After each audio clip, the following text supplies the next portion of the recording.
मदत करतात. आपल्याला माहिती आहे आपल्या आपण माणसांसाठी 40 वर्ष आपल्याला थापा मारल्या माहिती आहे. बरोबर आहे. आता मी काय म्हणते ते आता त्या ह्यांना सगळ्या बायकांना म्हणजे बहिणींना ते देतात भाऊबीज. पण ह्यांनी आम्हाला आयुष्याची भाऊबीज दिली. क्या बात. आयुष्याची. स्वप्न आमचं पूर्ण केलं.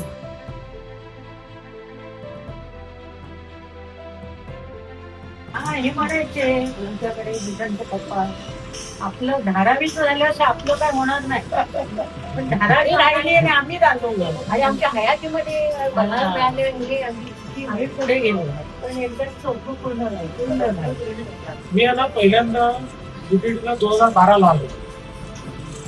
तेव्हा एक मोर्चा निघाला होता आमचं बीडीडीच्या रिडेव्हलपमेंट, त्याच्याकरता आलो होतो. तर मग त्यावेळी मी बऱ्यापैकी बघितलं होतं म्हणजे चाळ लोकांकडे होतो. बाकी फारच परिस्थिती एकदम गंभीर होती. त्याच्यानंतर अजून 2 वेळा माझ्या डोक्यात होतं की असं त्याच वेळेला ते करायचं. चांगलं केलं. आमची मुलं नातवंड सगळे पत्रून सगळे त्याच्यामध्ये राहणार. हे म्हणजे खूप आम्हाला मोठी भावनिक दिली आहे. तुम्ही कधी बीडीडीला राहिला? मी 67ला माझं लग्न झालं.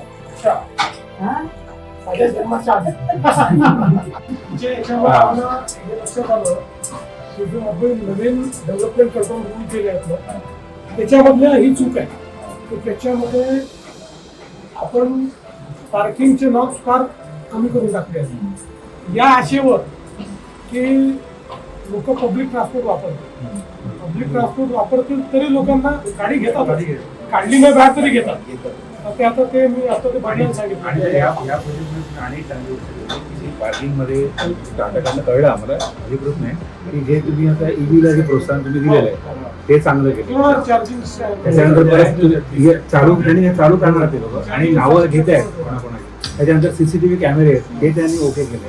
म्हणजे काही गोष्टी त्या बिलकुल नव्हत्या ना त्या त्यांनी पूर्ण करून टाकल्या की ज्या म्हणजे ब्रिजच्या लोकांना हव्या त्याच्या बाहेरच्या गोष्टी होत्या त्या त्यांनी केल्या. जी लोक काही नावं ठेवत आहेत ती कशासाठी होतं आम्हाला माहिती नाही, पण प्रॅक्टिकल तुम्ही विचारा ग्राउंड लेवलला तर सगळी माणसं सॅटिस्फाईड आहेत त्या गोष्टी. आता जेवढी अजून त्यांना घर मिळायचे आहेत एवढी प्रतीक्षा आहे की लवकर आम्हाला घर मिळेल. कारण आता आम्ही बघतोय राहतो राहायला येऊन बघा आणि एवढी मोठी कारण एवढं सुंदर घर दिलंय. त्यांना असं वाटतं कधी आम्हाला मिळते आणि आम्ही कधी राहायला जातोय. काल 14 जण आलेले बघायला तुमच्याकडे घर बघत होते. मस्त आम्हाला पण असंच मिळेल. तुमच्या असंच मिळणार. मला पण असंच मिळणार. काय हो छान केलं तुमच्या भूषण.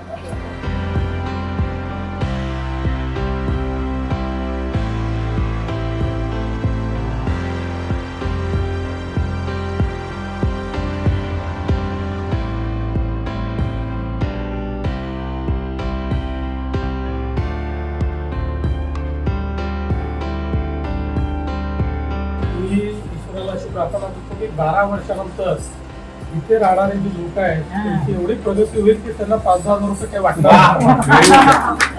थँक्यू. जसं बेडी काहीचे प्रोजेक्ट डेव्हलप केलं त्याप्रमाणे मी महाराष्ट्र पण डेव्हलप करत आहे, देशाचा विकास पण करत आहे. त्याबद्दल तुमचं खूप आभारी आहे. थँक्यू.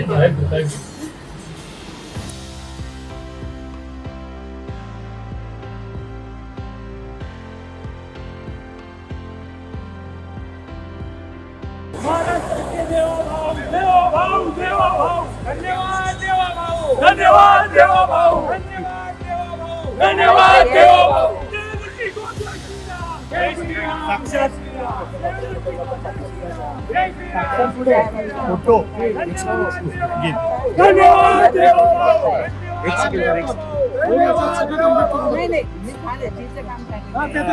एकच मिनिट थोडंसं मागे थोडं मागे देतो.